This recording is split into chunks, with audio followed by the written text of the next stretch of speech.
Hai semua, saya Lucky Sebastian. Salam jumpa kembali. Saya percaya kemarin banyak yang sudah menyaksikan launching global secara streaming langsung dari Korea tentang Galaxy Note 20 series. Nah, tetapi banyak yang bertanya juga, kenapa sih informasinya sedikit? Memang sih karena waktunya terbatas, ada 5 device sekarang diperkenalkan. Jadi waktunya sedikit. Ada yang mengatakan, aduh kok saya nggak melihat ada banyak perubahan di Galaxy 20, Note 20 ya. Nah, tapi sebenarnya banyak hal-hal bagus ada di Galaxy Note 20 series. Saya mencoba membahas beberapa fitur yang kelihatannya menarik.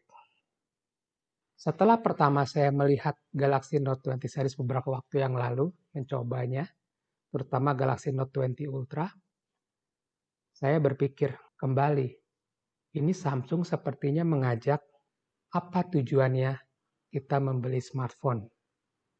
Samsung membuat ide dengan namanya Powerful Work dan Powerful Play. Apakah sebuah smartphone yang powerful itu hanya ditentukan oleh spesifikasi yang sangat gahar? Semakin tinggi spesifikasinya, semakin gahar.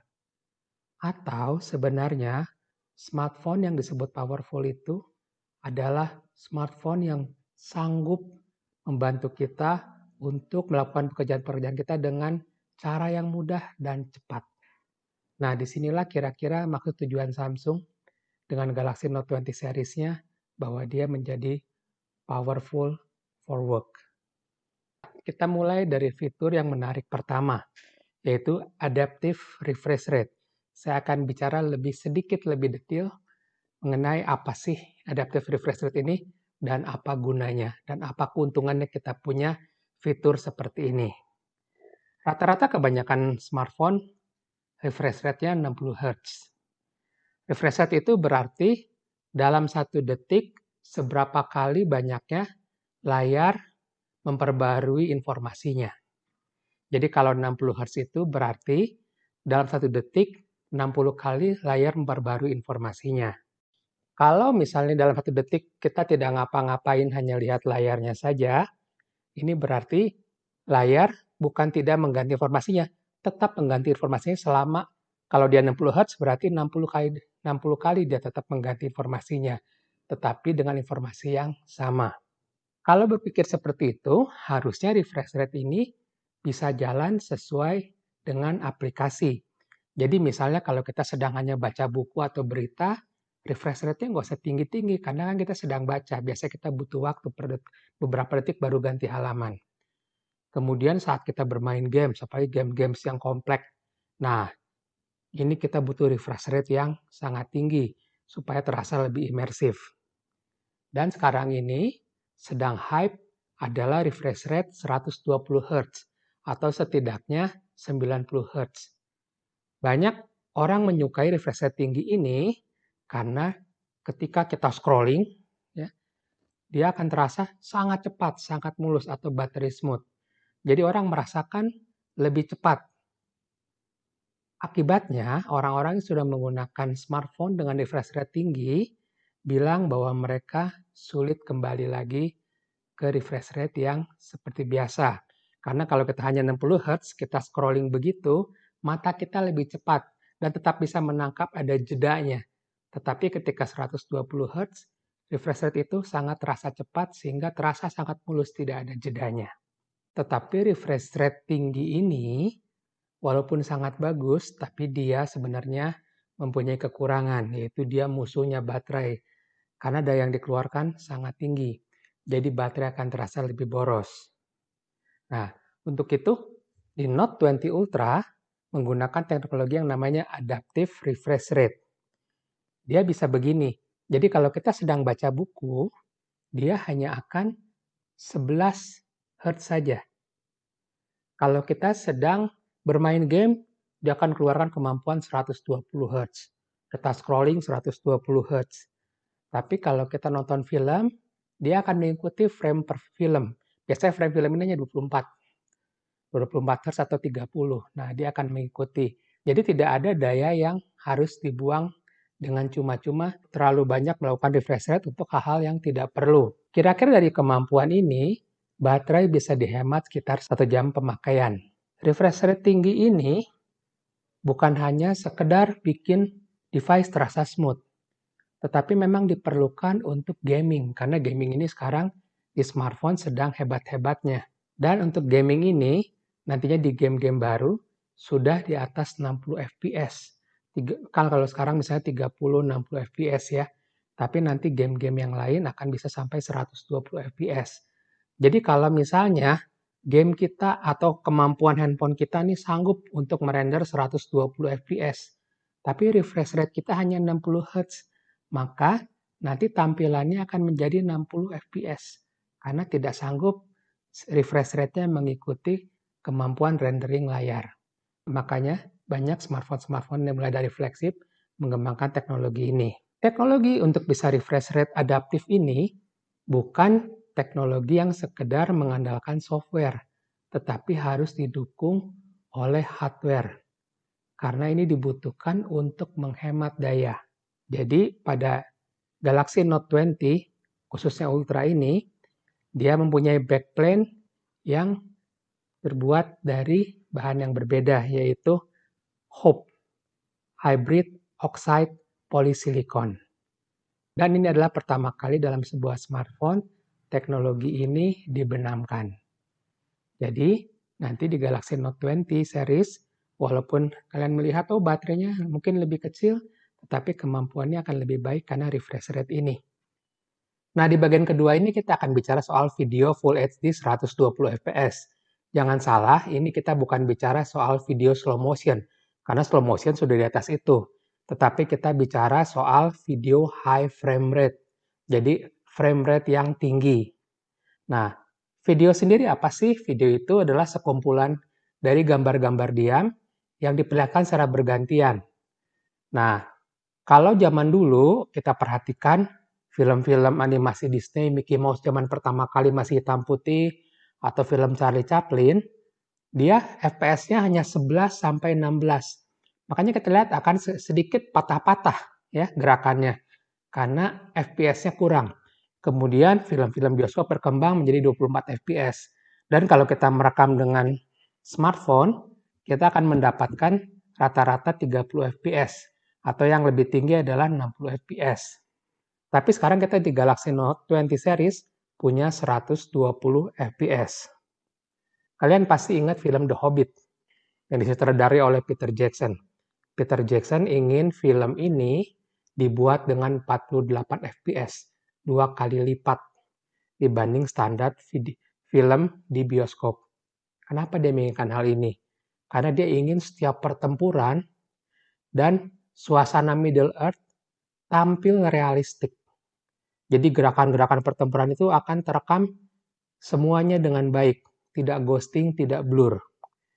Nah, makanya ada yang mengatakan bahwa film The Hobbit yang 48 fps itu tampil ultra realistik. Jadi, apa gunanya 120 fps di perekaman video di Galaxy Note 20 series?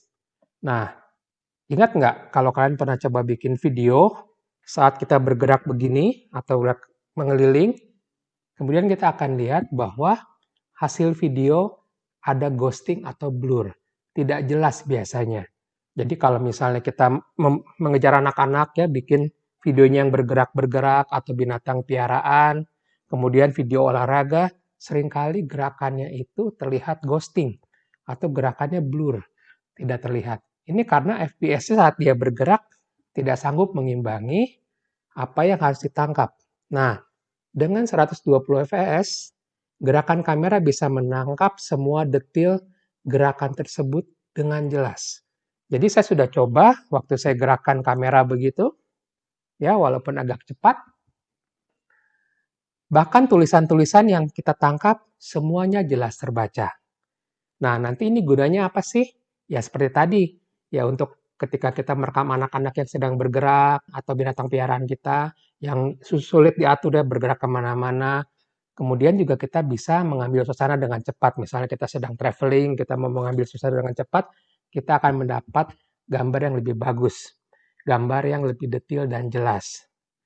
Nah, juga saat kita melakukan perekaman dengan 120 fps ini, Nanti jika ada satu momen yang kita mau bikin dia gerakannya slow motion, ini sudah siap. Jadi ada bagian nanti kita mau potong, kemudian kita bikin dia kembali menjadi slow motion. Dia akan siap karena sudah 120 fps. Gerakannya akan tampil natural dan bagus. Sebab kalau kita rekam dengan 30 fps dan kemudian kita bikin menjadi slow motion, ini hanya akan mengandalkan duplikat data yang ada. Jadi gerakannya tidak akan sebaik gerakan asli yang 120 fps. Nah, kemudian juga untuk para konten kreator nih, mereka ketika potong dan menyambung lagi sebuah video, karena datanya banyak 120 fps, mereka akan bisa memotong di bagian-bagian tertentu yang lebih tepat. Dan kalau nanti kita lihat gerakan 120 fps ini, hasilnya akan lebih sinematik. Di Galaxy Note 20 punya 3 mic dalam satu device. Kalau kita ingat sekarang, misalnya kita bertanya kepada anak-anak kecil, ingin menjadi apa nanti besar? Sekarang banyak jawabannya menjadi seorang YouTuber.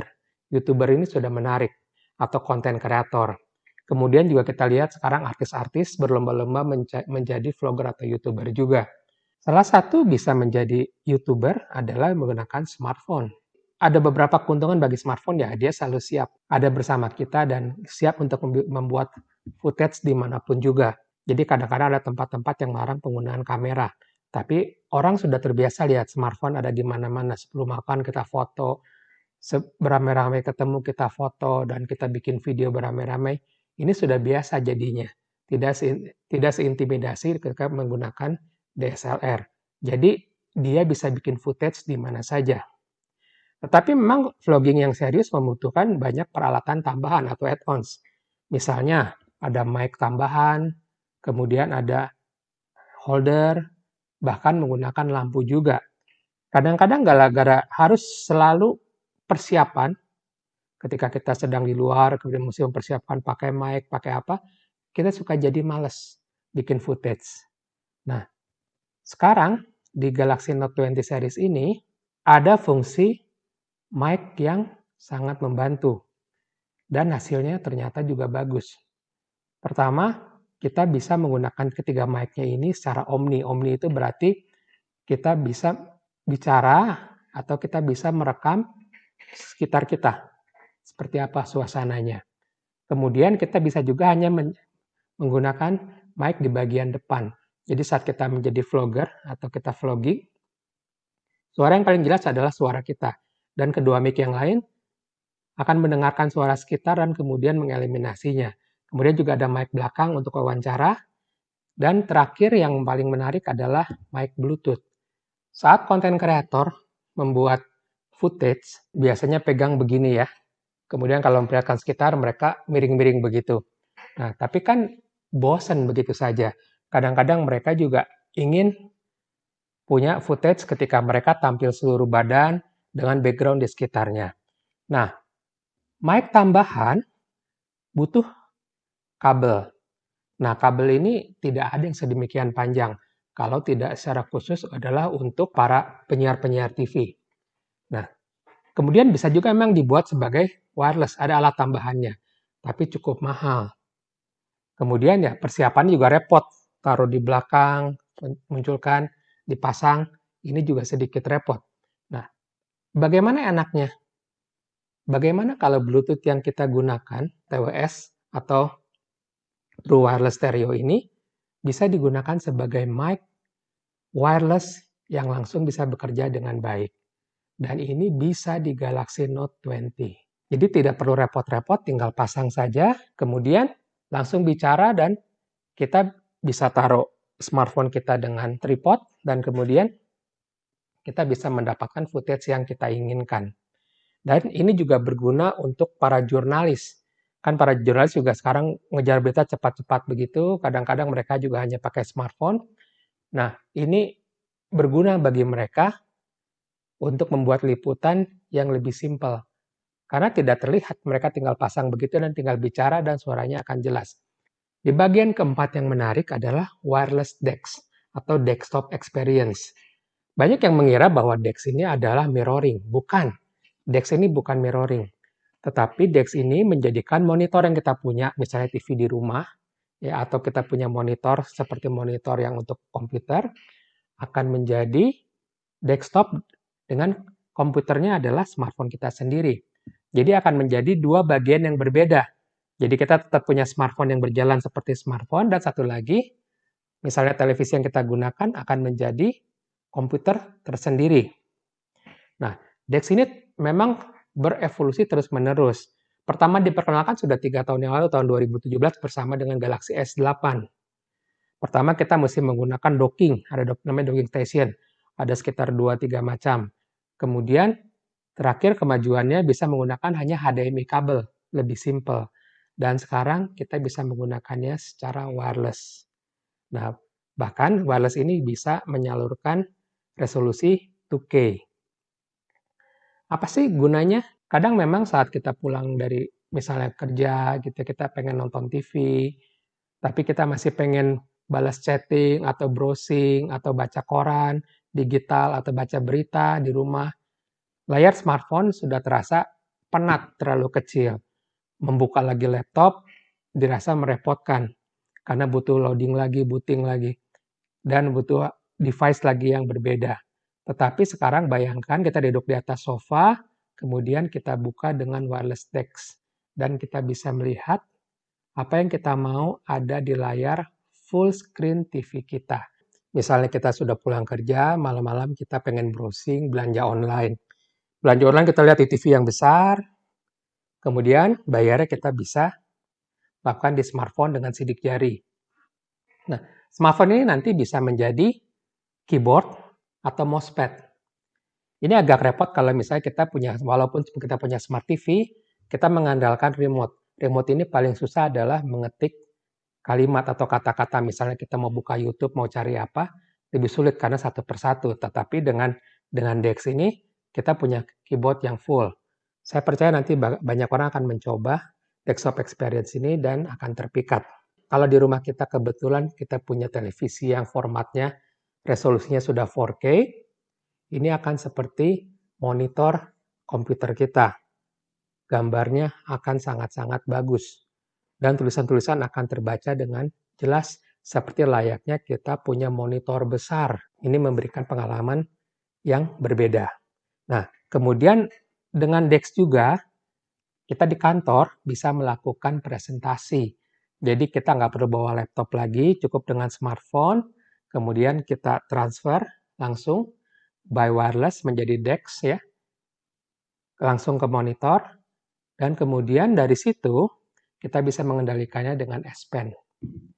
Nah, ini menarik karena kita tidak perlu repot-repot menyerahkan file atau membawa lagi laptop, dan kalau kemana-mana kita harus presentasi dengan mudah, asal cukup kita ada monitor, dan kebanyakan orang punya televisi.